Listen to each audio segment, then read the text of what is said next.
अस्सलाम वालेकुम students, welcome to study moments. Hope you are doing great. और आपको थंबनेल पढ़ के, टाइटल पढ़ के अंदाजा तो हो गया होगा हम क्या टॉपिक पढ़ने वाले हैं। बड़ा मजे का टॉपिक है जावा का कंस्ट्रक्टर्स। ये बड़ा अहम टॉपिक है क्योंकि ये फ्यूचर में बहुत इस्तेमाल होता है। तो इस टॉपिक को समझे बगैर, इस टॉपिक को पढ़े बगैर आप जावा नहीं पढ़ सकते आगे मजीद। तो शुरू करते हैं बिना किसी इंटरप्शन के। लास्ट टाइम हमने एक प्रोग्राम किया था, मे बी लास्ट टाइम, मुझे याद नहीं लास्ट टाइम हमने किया था, लेकिन हमने किया था। 4 लेक्चर्स आपको मैं दे चुका हूँ। उस 4 में से किसी एक लेक्चर का वो प्रोग्राम है। उसमें मैं एक चीज़ आपको हाईलाइट करके दिखाता हूँ, फिर उस चीज़ को देखते हुए फिर मैं आपको उसमें एक नई चीज़ बना के दिखाऊंगा। उसको कहता है कंस्ट्रक्टर्स। तो पहले मैं आपको ज़रा एक कोड दिखाता हूँ। आपको अगर याद हो, ये कोड हमने बनाया था, आपको याद होगा, शायद हमारी सेकंड लेक्चर होगा, आई थिंक सो। एनीवेज, जिसने हमारे लेक्चर्स लिए हैं उसको पता होगा एक कोड हमने बनाया है। जिसने नहीं भी लिए तो एक कोड देख लें। कोड में देखें, हम यहाँ ना 2 क्लासेस बनाते हैं। हम टेस्ट क्लास बनाई थी और हमने एक टेस्ट क्लास 1 बनाई। और हमने क्या किया कि टेस्ट क्लास 1 का उधर ऑब्जेक्ट बनाया ओबीजे के नाम से।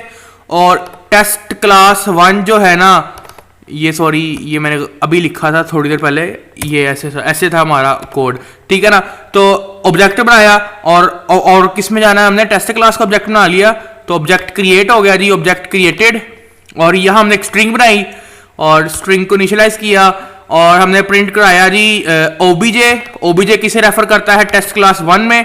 तो ओबीजे कह रहा है कि जो टेस्ट क्लास 1 है उसमें एक मेथड है फर्स्ट मेथड, और उसको उसने स्ट्रिंग एस पास कर दिया।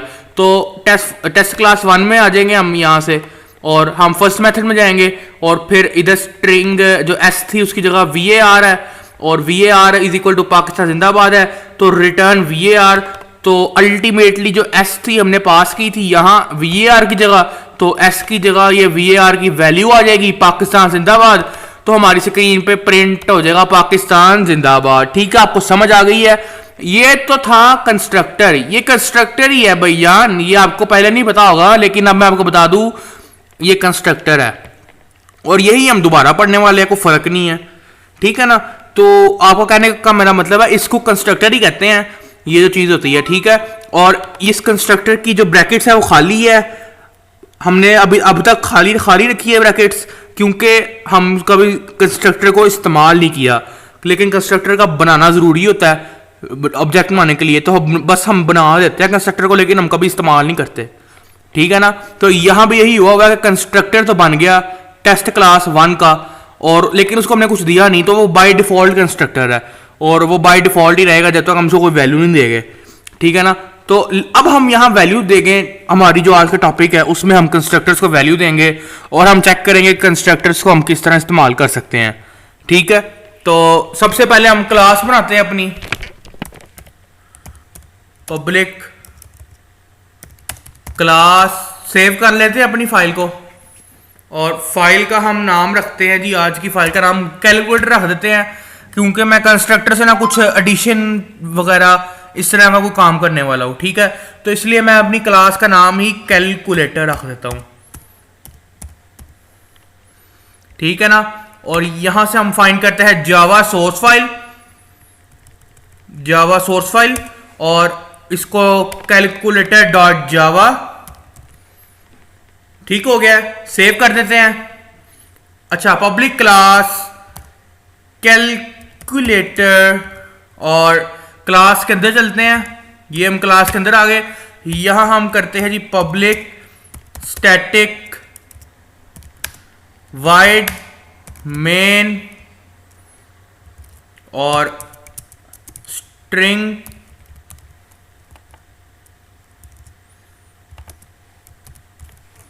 ठीक है। अब मेन के अंदर चलते हैं। ये हम मेन के अंदर चले गए। अब मेन के अंदर हम क्या करते हैं, सबसे पहले हम यहां एक हम ना पहले एक क्लास बना लेते हैं, दूसरी क्लास भी बना लेते हैं जिस क्लास का हमने कंस्ट्रक्टर बनाना है ना।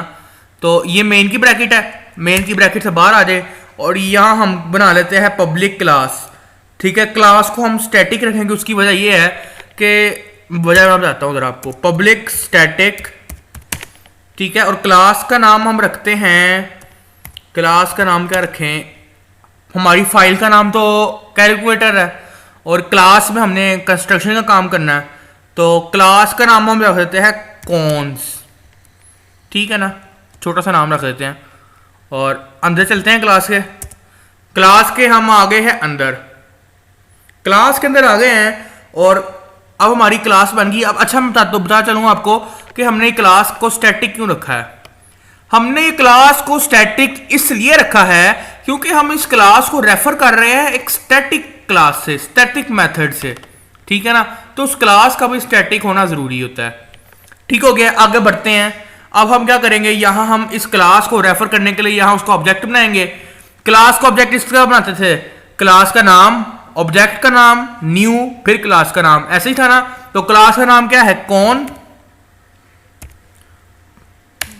और ऑब्जेक्ट का नाम हम रख देते हैं ओबीजे ही रख देते हैं, इज इक्वल टू ऑब्जेक्ट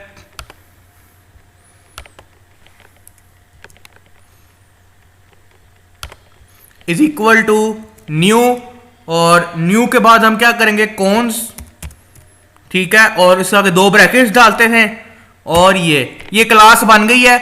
अब ये है कंस्ट्रक्टर, मैंने आपको बताया, आपको पहले नहीं पता था, इसको कंस्ट्रक्टर ही कहते हैं। ये तो है जी बाय डिफॉल्ट कंस्ट्रक्टर, लेकिन हम इस कंस्ट्रक्टर के जरिए हम कैलकुलेशन करना चाहते हैं। मैं कोई भी 2 नंबर को ऐड करना चाहता हूं थ्रू दिस कंस्ट्रक्टर, तो मैं इस कंस्ट्रक्टर में वो नंबर दे देता हूं। मतलब सपोज मैं 10 और 10 को ऐड करना चाहता हूं, तो हमारा रिजल्ट 20 बनता है ना।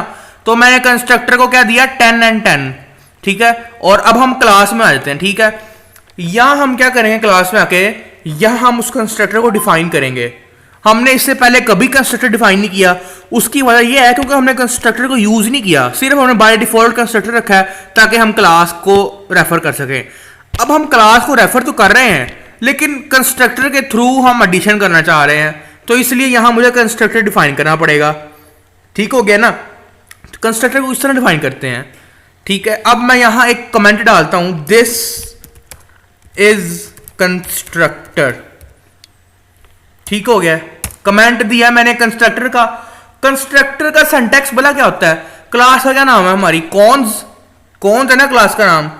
तो कॉन्स की आगे 2 गोल ब्रैकेट्स और 2 गोल ब्रैकेट्स के बाद ये वाली ब्रैकेट्स, और ये जी हमारा कंस्ट्रक्टर बन गया, मुबारक हो। अब इन 2 ब्रैकेट्स में चलते हैं हम, ठीक है। अब इन 2 ब्रैकेट्स में हम क्या करने वाले हैं, इन 2 ब्रैकेट्स के अंदर हम 2 वेरिएबल डिक्लेयर करने वाले हैं।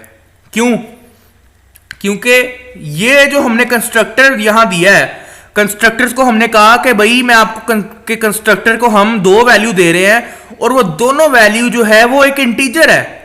तो यहां जब वो वैल्यू आएगी तो कंस्ट्रक्टर इंटीजर वेरिएबल में स्टोर करेगा, ठीक है ना। तो हम कहते हैं a कोमा इंट b, ठीक है ना। ये दोनों वैल्यूज इस कंस्ट्रक्टर के a और b में आ जाएगी, ओके हो गया। अब इसके अंदर आ जाते हैं कंस्ट्रक्टर के अंदर आके हम क्या करते हैं, यहां हम एक वेरिएबल डिक्लेयर करते हैं जिसको हम कहते हैं रिजल्ट, ठीक है ना। रिजल्ट इज इक्वल टू 0 से इनिशियलाइज किया, ठीक है। अब हम result is equal to a plus b, okay हो गया है, ठीक है। यहां हम कंस्ट्रक्टर के बाहर ना एक वेरिएबल बनाते हैं जिसको हम कहते हैं सम, ठीक हो गया। इस वेरिएबल के बनाने की वजह आपको आगे जाके समझ आएगी। यहां मैंने किया result is equal to a plus b, ठीक हो गया जी। और अब क्या करता हूं मैं, यहां मैं एक लाइन लिखने लगा हूं, गौर से आपने वो लाइन सुननी है कि मैं वो लाइन क्या लिख रहा हूं। मैं यहां लिखूंगा THIS, this dot sum is equal to result. इसका मतलब क्या हो गया, इसका मतलब यह हुआ कि हमारा जो कंस्ट्रक्टर है कॉन्स के नाम से, उसमें 2 वैल्यू थी 10 और 10, और वो जब यहां आई a की जगह 10 आ गया, b की जगह भी 10 आ गया। और हमने कंस्ट्रक्टर के अंदर क्या किया है, हमने एक वेरिएबल डिक्लेयर किया रिजल्ट के नाम से, और उस वेरिएबल रिजल्ट में हमने a प्लस b कर दिया, यानी कि 10 प्लस 10 कर दिया।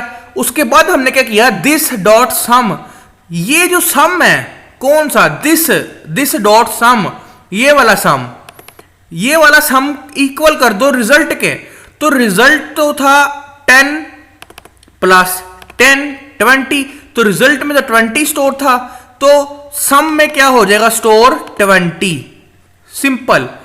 दिस डॉट सम, कि ये जो कंस्ट्रक्टर के बाहर जो एक सम है, ये जो कंस्ट्रक्टर है हमारा, इसके बाहर एक सम पड़ा हुआ है, तो दिस डॉट सम, ये वाला जो सम है इसको इक्वल कर दे रिजल्ट के। तो सम में क्या वैल्यू आ गई है? अब सम की वैल्यू हो गई है 20। ओके हो गया।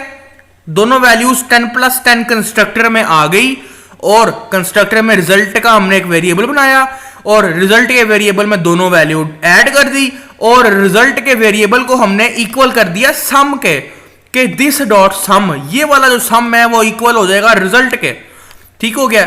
अब चूंकि वैल्यू है सम में, तो ये हम कंस्ट्रक्टर को फारिग कराते हैं। अब हम आ जाते हैं कंस्ट्रक्टर से बाहर, क्योंकि हमें अब कंस्ट्रक्टर की जरूरत ही नहीं है भाई। जो चाहिए थी आउटपुट, वो किस में पड़ी हुई है? सम में। तो अब हमें क्या चीज अजीज है? सम। अब हमारा सम बॉस है, ठीक है ना। अब हमने सम के साथ साथ चलना है। अब हम आ जाते हैं इधर आगे। अब हम यहां सम को ना रिटर्न करेंगे हमारे कैलकुलेटर वाली क्लास में। वो किस तरह करेंगे? हम यहां एक फंक्शन बनाएंगे, पब्लिक इंटीजर का फंक्शन होगा, क्योंकि वो एक इंटीजर रिटर्न करेगा जो सम है। तो सम में वैल्यू क्या है? 20, और सम जो में जो वैल्यू है वो इंटीजर है।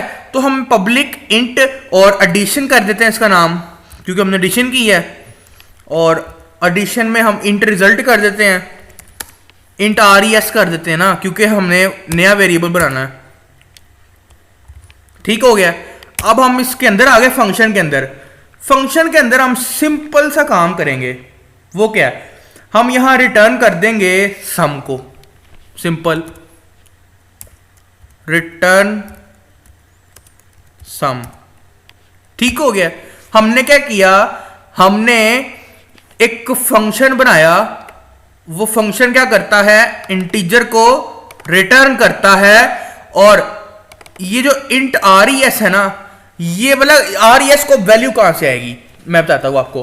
अब हम यहां करेंगे res को वैल्यू देंगे यहां से मेन फंक्शन से।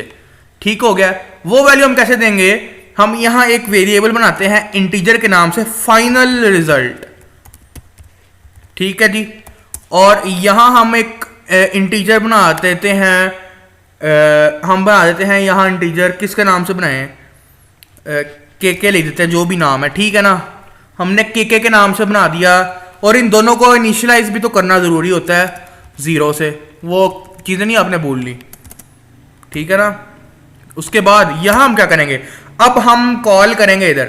क्या कॉल करना है? हमने ये चीज कॉल करनी है, क्योंकि अब सारा जो मामला है ना वो इसके अंदर है, क्योंकि हमें चाहिए सम। अब हमें इन चीजों से कोई ताल्लुक नहीं है, हमें चाहिए सम, क्योंकि सारा कुछ अब सम में ही है।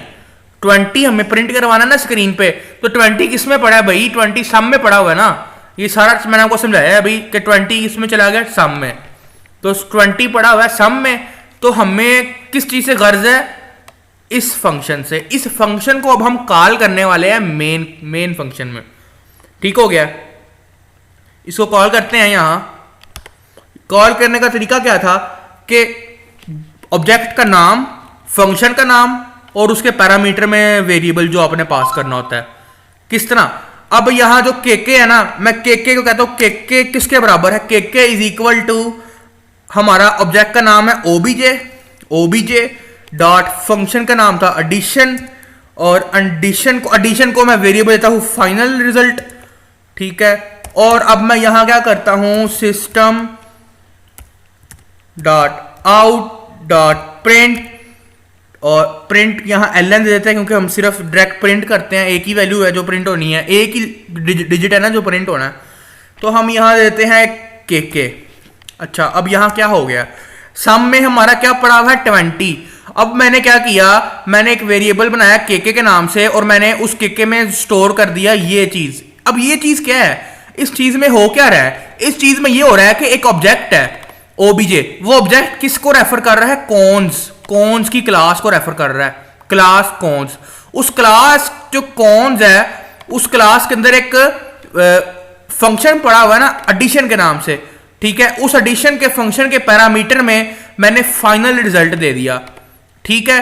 तो फाइनल रिजल्ट आ गया इसकी जगह और मैंने यहां रिटर्न कर दिया सम, ठीक हो गया।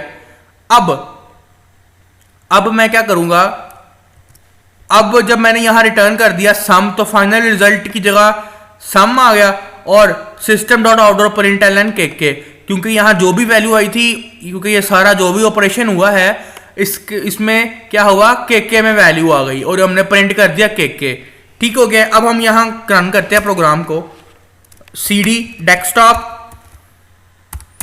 cd स्टडी cd नहीं, अब जावा सी स्टैटिक डॉट जावा। ओके हो गया हमारा प्रोग्राम में एरर आया है, हमारे प्रोग्राम में एक एरर आया है और एक्चुअली ये हमारे प्रोग्राम में एरर नहीं आया, ये जब हम जावा सी स्टैटिक डॉट जावा करते हैं ना, ये अब अच्छी बात है एरर आ गया है। आपको एक नई चीज़ सीखने को मिलेगी यहाँ कि असल में जब हम जावा सी स्टैटिक डॉट जावा करते हैं ना, तो वो जो स्टडी का फोल्डर होता है ना, उसमें जावा की जितनी भी फाइलें पड़ी होती है ना, वो सबको ही रन कर देता है, ठीक है ना। तो ये दूसरा प्रोग्राम है ना टेस्ट क्लास वाला, इसमें कोई एरर आया है, ठीक है ना। तो हमें इससे कोई गर्ज नहीं है, इसमें एरर नहीं आया कैलकुलेटर वाली क्लास में। ये देखें क्लास टेस्ट क्लास, ठीक है ना। एरर किसी में आया है टेस्ट क्लास में, तो कैलकुलेटर वाली क्लास ओके है। अब हम इसको, इसका मतलब है कंपाइल कर सकते हैं आराम से और इसको हम कर देते हैं जावा कैलकुलेटर डॉट जावा। अच्छा ये 20 आ गया स्क्रीन पे, देख लें आप, 10 और 20 हो गया। अब यहां जो मर्जी वैल्यू चेंज करें आप, यहां आप वैल्यू दे दें 90 दे दें। अब असूलन 100 वैल्यू आनी चाहिए ना, तो चेक कर लेते हैं। ये ले आपकी स्क्रीन पर 100 आ गया। यहां आप दे दे 500 दे दे और यहां आप दे दे 1200 दे दे, तो अब वैल्यू क्या आनी चाहिए, 1700 आनी चाहिए। तो देख लेते हैं हम, 1700 आ गया, ठीक हो गया ना। अब मैं आपको समरी दे देता हूं प्रोग्राम की, हमने आज के लेक्चर में क्या किया है। आज के लेक्चर में हमने क्लास बनाई कैलकुलेटर के नाम से। उस क्लास के अंदर हमने मेन फंक्शन बनाया, उस मेन फंक्शन के अंदर हमने रेफर किया किस क्लास को, कॉन्स की क्लास को, और उसका ऑब्जेक्ट का नाम रखा ओबीजे और न्यू कॉन्स हमने उसका कंस्ट्रक्टर बना दिया। पहले तो हम करते थे बाय डिफॉल्ट कंस्ट्रक्टर का, हम कंस्ट्रक्टर के अंदर कोई वैल्यूज नहीं देते थे क्योंकि हमने कभी इस तरह कंस्ट्रक्टर के अंदर वैल्यूज को ऐड किया ही नहीं था। तो आज आपको मैं थोड़ा कंस्ट्रक्टर का कॉन्सेप्ट देना था जो फ्यूचर में इस्तेमाल हो सकता है, तो इसलिए मैंने आज आपको कंस्ट्रक्टर का कॉन्सेप्ट क्लियर कराया कि कंस्ट्रक्टर अगर हम इसको वैल्यू ना दे यहाँ कोई भी, और ये जो कंस्ट्रक्टर है ये जो हमने बनाया है आज पहली दफा बनाया है, ठीक है, और ये भी हम नहीं बनाते थे पहले और ना ही हम इधर वैल्यू देते थे, तो उसको कहते थे बाय डिफॉल्ट कंस्ट्रक्टर। अब चूंकि हमने यहाँ वैल्यू दी है, हमने यहाँ जब हम वैल्यू देंगे यहाँ और यहाँ हम कंस्ट्रक्टर भी बनाएंगे, ठीक है ना। तो यहाँ हमने वैल्यू दी और यहाँ हमने कंस्ट्रक्टर भी बनाया, और ये जो है ना जी हमने वेरिएबल बनाया, आपको पता है हमने क्यों बनाया है, आउटपुट के लिए बनाया है। फिलहाल अब यहाँ आ जाए क्लास में मैंने एक सम का वेरिएबल बनाया और मैंने कंस्ट्रक्टर को यहाँ बनाया।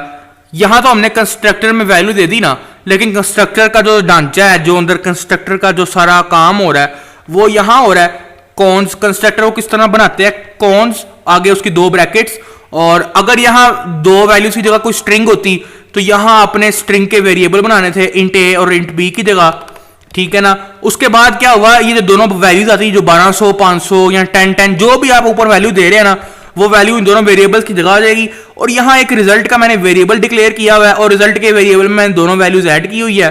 और अच्छा जो मैंने इस कंस्ट्रक्टर से बाहर एक वेरिएबल बनाया हुआ है सम का, मैं क्या कह रहा हूँ कि दिस डॉट सम, ये जो बाहर जो सम पड़ा हुआ है इसको बराबर कर दो रिजल्ट के जो हमने अभी निकाला है, जो भी इन दोनों वैल्यूज को ऐड करके आया है, ठीक है। तो अब ये वैल्यू आ गई सम में, तो हम कंस्ट्रक्टर से बाहर आके एक बनाते हैं हम यहाँ फंक्शन। इस फंक्शन का नाम हमने रखा हुआ है एडिशन, और इस फंक्शन को हमने क्या टाइप दी है, डाटा टाइप इंटीजर, क्योंकि ये फंक्शन हमें रिटर्न कर रहा है एक इंटीजर। सम रिटर्न कर रहा है ना, सम इंटीजर ही है, ठीक हो गया। और इसके फंक्शन के अंदर हमने पैरेंथेसिस में हमने दिया हुआ है इंट res। वो हमने क्यों दिया है, क्योंकि हमने इसके फंक्शन के अंदर यहां देखो हमने फाइनल रिजल्ट दिया है, क्योंकि हमें वैल्यू किसकी चाहिए, इंटीजर की, तो इसलिए हमने यहां भी इंटीजर दिया है। और यहां उसने रिटर्न कर दिया सम, जो हमारी इन दोनों का जो भी सम था वो रिटर्न हो गया, और वो रिटर्न होकर किस में सेव हो गया, केके में, केके में सेव हो गया, और हमने केके को स्क्रीन पे प्रिंट कर दिया। ठीक हो गया जी, उम्मीद है आपको समझ आ गई होगी लेक्चर। आपको कोई चीज़ समझ ना आया आप मुझे ज़रूर पूछें, मेरा कॉन्टैक्ट नंबर भी आपको चैनल के अबाउट में मिल जाएगा, मेरी ईमेल एड्रेस भी है, तो मैं आपके साथ हमेशा कनेक्टेड रहता हूँ। आपको कोई भी क्वेरी अगर मुझसे पूछा करें। आज के लिए इतना ही था, अल्लाह हाफिज़।